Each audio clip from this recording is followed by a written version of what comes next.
Good morning. Welcome to Hobby Evolution. We're getting close to 450, episode 448. It is a Wednesday. Happy hump day. I'm looking at my temperature down on the toolbar here. 15 degrees outside. Burr, it's cold outside.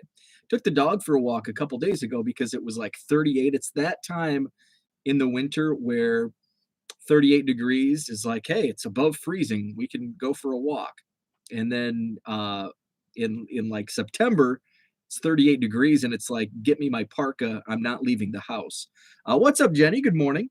So we are December 22nd. I still need to wrap up -4 in a minute. Oof, oof, oof. I still need to wrap up some actually I need to wrap some Christmas gifts. They have been arriving. What happens is my wife sends me links to everything she wants, and then I just order Christmas. Sometimes they don't. So I'm at that point where it's like, I don't know if everything came.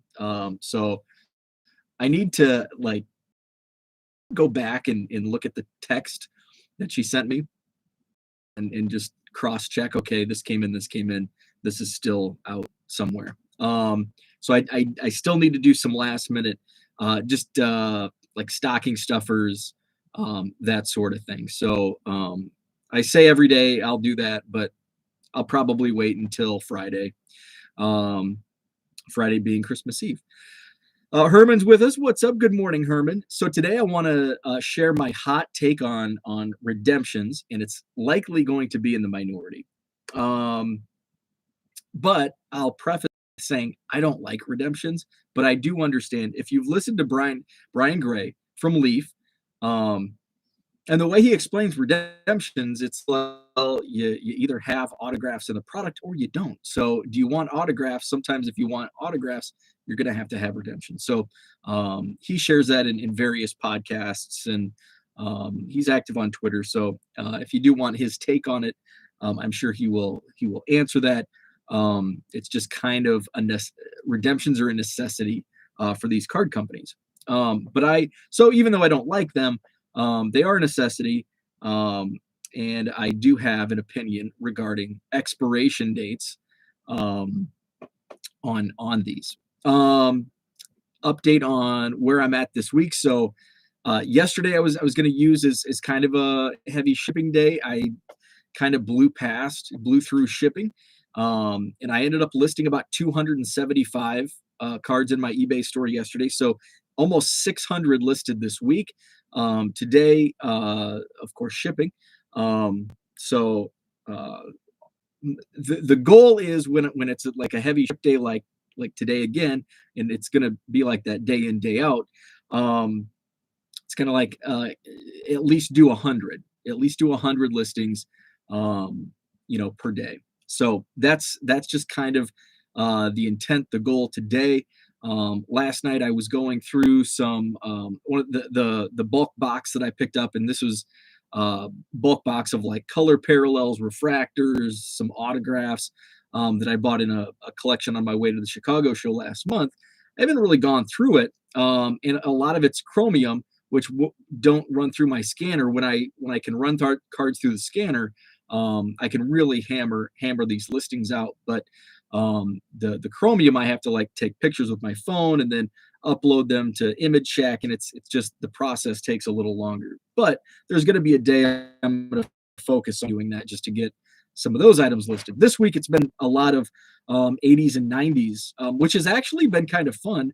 And I've been finding some different cards, and who knew there were semi-rare cards in 89 Donruss. I found a Jose Canseco, and I thought it was actually the baseball's best from 89 Donruss. They had those separate sets, but the only reason I discovered it was something different and a little more rare was because I flipped it over to the back just to confirm it was baseball's best. It was not baseball's best, and instead of a number, it said bonus card. I've never seen that before. So I took a couple pictures, put it on Twitter. It was answered fairly quickly. It was a bonus card from blister packs. I looked on eBay. There's only 2 listed. One's listed for like $15, one for $20, which a lot of money for 89 Donruss. So I haven't listed that myself, but I will be listing it at some point. And actually, the David, the person I bought it from, commented last summer. He had like his childhood collection. He was like, "Hey, I just want to get rid of this stuff," and somebody directed me to you. And so we met down in. He's from the Chicago suburbs. We met halfway in Rockford, and bought the stuff. And he's like, "Hey, I think that came." He was a big Conseco collector, and now I do remember it. It did, and it was actually, I was talking about this yesterday with some of the error. He was the error card collector, and there's the binder that I need to go through where there's the 90 Donruss errors and all that. So it was really cool that he chimed in. He's like, "Hey, I think that card was in the collection I sold you last year." Jenny says, "I have to ship 21 orders today and deliver some Christmas gifts. Wrap those Christmas gifts first. Going to try to get 30 or so listings on eBay." Awesome. Diego's with us. Good morning, Diego. And Dan, what's up, Dan? So I want to share my take on expired redemptions. I saw this. It was originally posted in a Facebook group, and then I saw it making its rounds on Twitter this week. So what happened was, what's up, Zach? No chat for Zach. What happened was this particular collector, I don't know if he opened the box. I don't know the full story, but he did acquire this redemption card post expiration date. So the expiration date, August 31st, 2020. And I think he said 3 months. He acquired it, whether he ripped a box or bought it. It was 3 months after the expiration date. So it had already expired. And it's excuse me, I haven't had my coffee yet. Didn't even have water this morning. It was a 2018 Bowman Chrome orange refractor autograph of Ohtani. So I think he placed the value, and I didn't double check, but he said a $40,000 card. Very well could be. Bowman Chrome rookie autograph orange refractor. So these are numbered to 25 of Ohtani. So apparently he talked with customer service, and they're like, "Yeah, we will help you out." I don't think they promised him the exact card, but they said, "Yeah, we'll get you something." Well, something they did. What they sent, and this is what was causing all of the outrage. What they sent was, and this is almost a slap in the face. He's not entitled to anything, but what they sent was almost like, Topps, really? A pack, just a single pack of 2019 Topps Big League. A 7-card pack of 2020 Topps Opening Day. This looks like 2015 Bowman Chrome autograph of Taylor Ward of the Angels, and a 2016 first Bowman Chrome auto of Mike Gerber. And that was what they sent for expired redemption of a orange refractor rookie autograph of Ohtani. So full disclosure, I would be upset with that. Okay, I'm not gonna say that's just Topps. Come on, like that is a slap in the face. So I'm gonna come out. I'm gonna talk out of two sides of my mouth on this subject. He's not entitled to anything. He pulled the redemption after the fact. Topps gave him something, but could you at least throw him a little bone here? Yeah, I would be upset if I was him, even knowing it's after the expiration date. And so my take, I'll stop there. My take on expired redemptions. I don't like open-ended. That I think everything has to have an expiration date. You can't just leave everything in the open, because then what if, and I know this isn't the case, but it could be. You never know. What if Topps has all of these redemptions, something happens? What if another pandemic hits, and everything's redemptions? And now they've got a warehouse full of redemptions they've got to liquid. They need to move this out. And I know, well, it's only one. Look at the big picture, the overall. There's a lot of redemptions, and yeah, this may be one instance, one card, but think big picture. How many redemptions are out there? How many cards are they keeping? Space space is money. It takes money to create warehouse space, and when you start piling in a lot of redemptions, it takes up a lot of space. It can.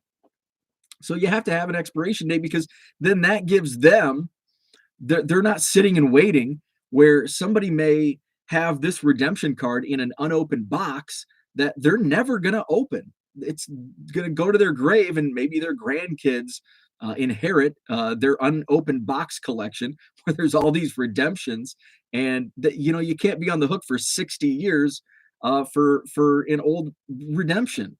So I get it. You have to have expiration dates, just to keep things moving along. Now, as a consumer, when you buy, I had a case of 2000, I think it was 18 Topps Heritage Miners. There's like 2 redemptions in that product. It's up front. They say there are redemptions. And I kept it sealed, and I thought maybe I should move this. The expiration was coming up, I think, last year, um, which makes sense, 2018 to 2020. Um, it's like I should move this before September 30th, 2020, because there are 2 redemptions possible in that case. But the redemptions were like Nolan Gorman, sorry Cardinals fans, and somebody else, Casey Mize maybe, but they weren't like, it wasn't Wander Franco or Jason Dominguez, or like a really hot name. Gorman and Mize, and I know one was Gorman for sure. I don't know what the other one was. I think it was Mize. But those are names that it's like, I'll keep it after the fact. And I ended up selling the case, a few months later after the expiration date. Somebody goes through, they pull one of the redemptions, you're out of luck. Like there's an expiration date on purpose. Topps is not entitled to give you anything. So the fact that he did get a Mike Gerber autograph and a couple of crappy Topps packs, I mean, it's more than they were obligated to give him.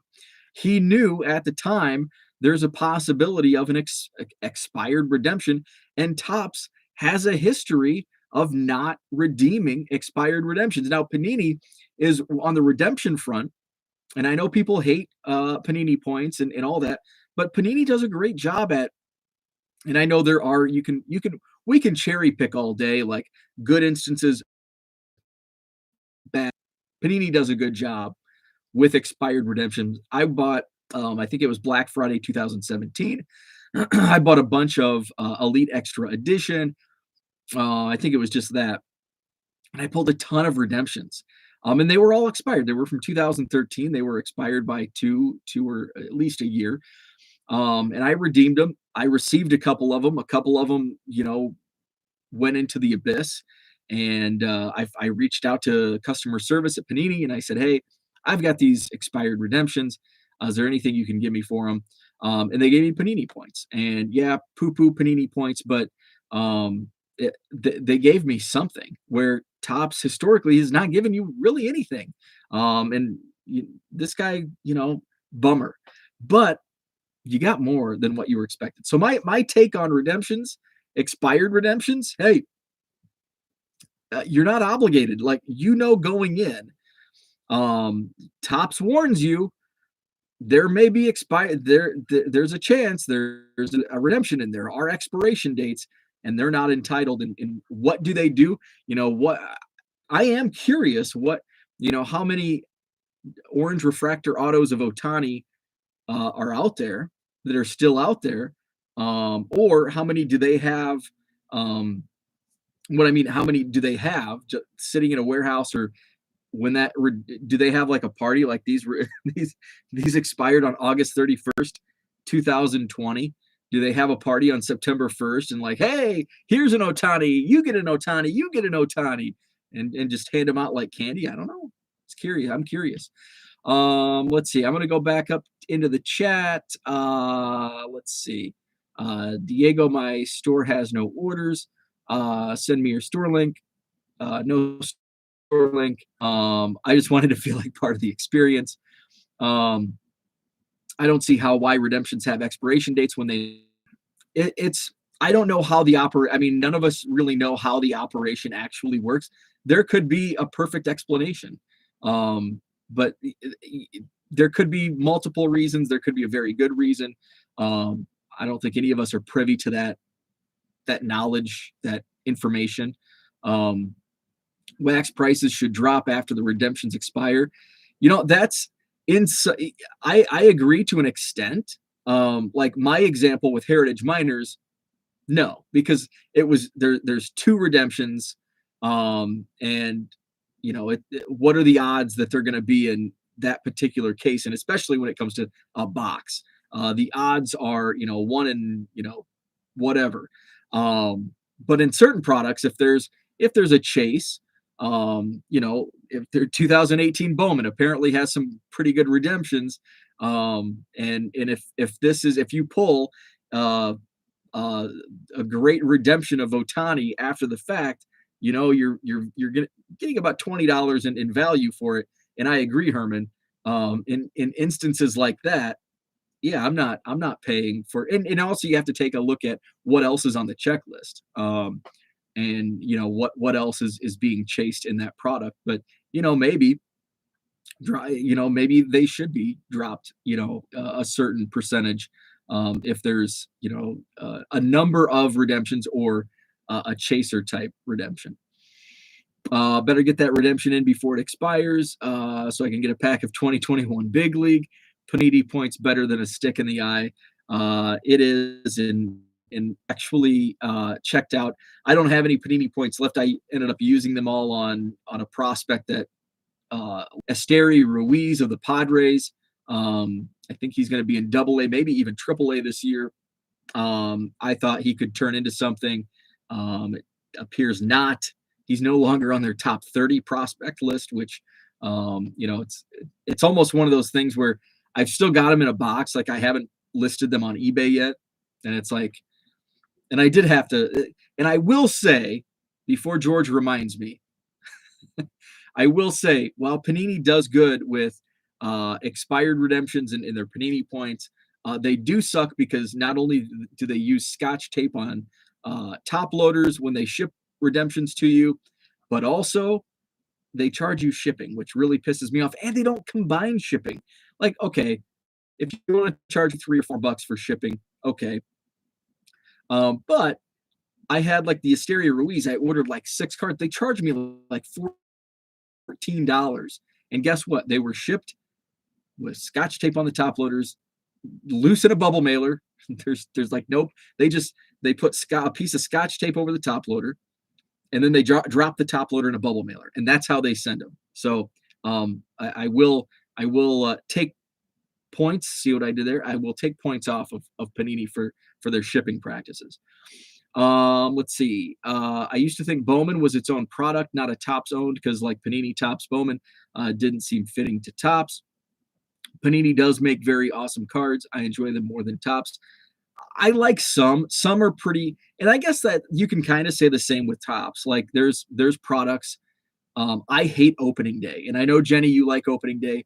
I hate opening day, but I really like Big League. And there's some other products where it's just like Gypsy Queen. I don't like Gypsy Queen, but I like Allen and Ginter. Panini's the same way. Like some of the Panini, and I don't know if I have anything next to me here. Some Panini products are awesome and some suck. Panini Chronicles, and so Panini Chronicles I kind of like as a fun rip for baseball. I like Panini Chronicles to rip. Just a blaster or two, because you always feel like you're getting something good. It's loaded with stars. You're gonna get parallels and serial numbered cards, even in a blaster. Diego likes Chronicles. I like Chronicles, and there's like 6-8 different like products, and it's almost like a test market for them.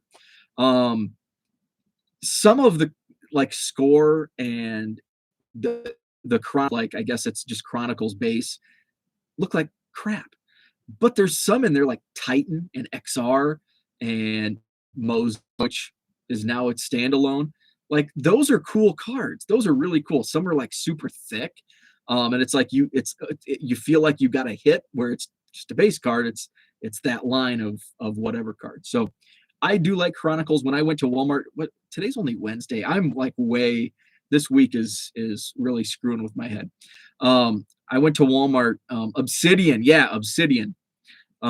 Thick cards, really cool. I'm yawning. I'm boring myself this morning. I went to Walmart and they had Chronicles, and it's like, do I, don't I? And I think with, the Panini products, I'm not going to pay. I don't know what the price tag was on it, but I'm not going to pay if it's more than $20. I'm not going to pay that for Panini Chronicles. 20, yeah, I'll pick up a blaster, but not for the 27 or 35. I basically love opening day because of the mascots. If they put them in flagship or update, I'd buy those. Those are cool cards. So that's about all I had for today. I just wanted to. I saw that on Twitter. I think I even retweeted it. That's where I get most of my hobby content is just a retweet from Ivan. Watch the breaks. Football Phoenix is awesome. Well, anything Panini basketball, football because they have logos. So today is Wednesday.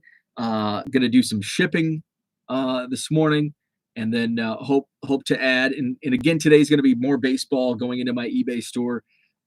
Also, yesterday I created the downside to operating your own business.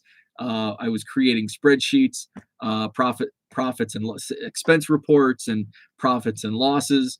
And if you really want to dig deep into, if you think you're dull or think you're doing bad, run your expenses, and you'll get that true number. So I was doing that yesterday. And it's kind of like, oh, I forgot I bought that. I forgot I bought that. It's like, wow, I had more expenses than I expected, but a lot of those were business startup, attorney fees for the LLC, accounting, my accountant who did the paperwork for everything, $500 on a scanner. So a lot of these, are, I spent $1,000 on card savers. Those are going to last me for a long time. So just a lot of startup costs go into it. So I was doing that, and listing. So more baseball. I've been pulling out the 25-cent boxes, and surprised what out of like 15 quarter boxes, or out of quarter boxes for 15 card shows, some of the stuff that doesn't move for 25 cents. I listed my eBay store for $1.50, and it flies off the shelf. It's amazing. Diego says, keep stepping on the scale. Bo always checking the numbers. I do. I step on the scale like 3 times a day. Not the weight scale, but my eBay numbers, and I want to keep myself accountable. And but I also, okay, that's why I always extrapolate, because if I just looked at the numbers where they are, like right now, it's like, why am I doing this? But I still have 100,000 cards to list, and based on, okay, here's the multiplier, here's the average transaction, here's where I'm going to be, and then all of a sudden it makes, oh, this is, yeah, keep going. So, and I may share like more of the I was talking with, I won't share any names, but we were messaging back and forth regarding essentially the business, and I may share just the strategy that I have, because there are a lot of, like, why do you do this for 99 cents? Or actually, all of my base listings now, my low is $1.50, just because of just to make it, get those margins up a little bit. But there is a strategy behind it.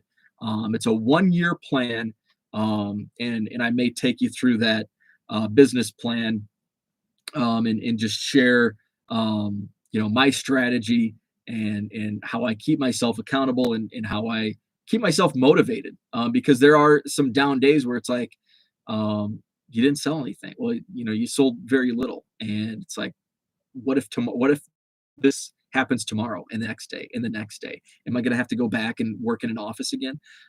So just sticking with plan. Uh, so that's what I had for today. Thanks for tuning in. I think Brad's going to go live. He usually does on Wednesdays. Um, so just check out his channel just in case. Texas Card Dude. Card Savers won't last long when you start selling 500 cards a day. Most definitely. So have a great. Remember, it's Christmas week. Will be slow. Yes, it is, and it has been. What's keeping me busy is just listing a ton of cards, and the more you list, and here's the thing: when it's slow, and this is another thing that keeps me going. When it's slow in sales, it gives you more time to list. So I'm able to list, 1,000 cards in a couple days. It keeps you afloat. And then all of a sudden January hits, people want baseball cards again, and then boom, we're off to the races. So have a great Wednesday. Back tomorrow morning, 7 a.m. And we'll talk then.